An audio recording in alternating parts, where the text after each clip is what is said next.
ఇది జీలకర్ర బెల్లం. ఇవి రెండు వేరు చేయలేనంతగా కలిసిపోతాయి. పెళ్లి తర్వాత భార్యాభర్తలు కూడా జీవితాంతం అలా కలిసి ఉండాలని ఇవి తలపై పెట్టిస్తుంది.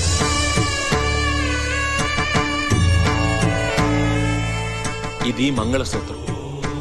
మంగళం అంటే పవిత్రత, సూత్రం అంటే తాడు. ఇది మెడలో పడగానే పెళ్లి అగ్ని కంటే పవిత్రం అవుతుంది.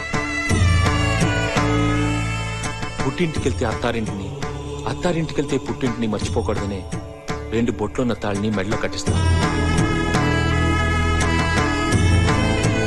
తలంబ్రాలంటే తలపై నుండి రాలిపడేవి. ఆ ఇంట్లో సిరి సంపదలు కూడా అలా వచ్చి పడాలని తలంబ్రాలు పోయిస్తారు.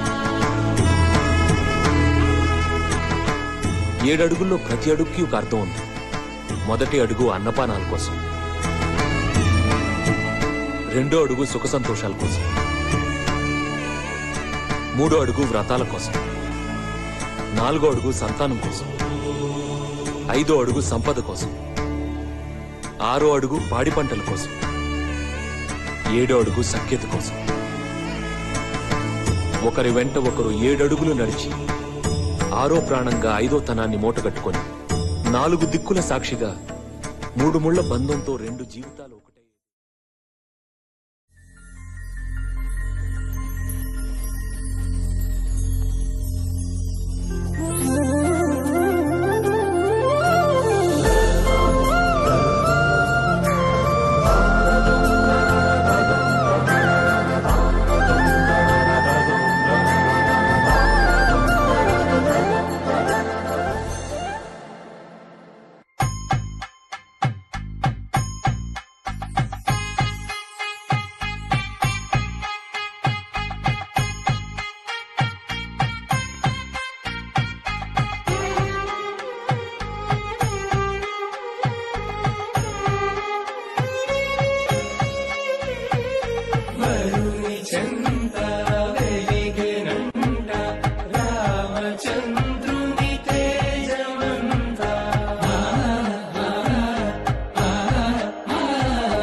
अब आओ मेरे पास, रह जाओ मेरे साथ, प्रेमनिया मौसम छे।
जीवन हेतुना कंठी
కానున్న కళ్యాణం ఏమన్నది స్వయంవరం మనోహరం రానున్న వైభోగం ఎటువంటిది ప్రతి క్షణం మరోవరం వీడువని మూడేది కదా ముగింపులేని గాథగా తరముల పాటుగా తరగని పాటగా ప్రతి జత సాక్షిగా ప్రణయమునే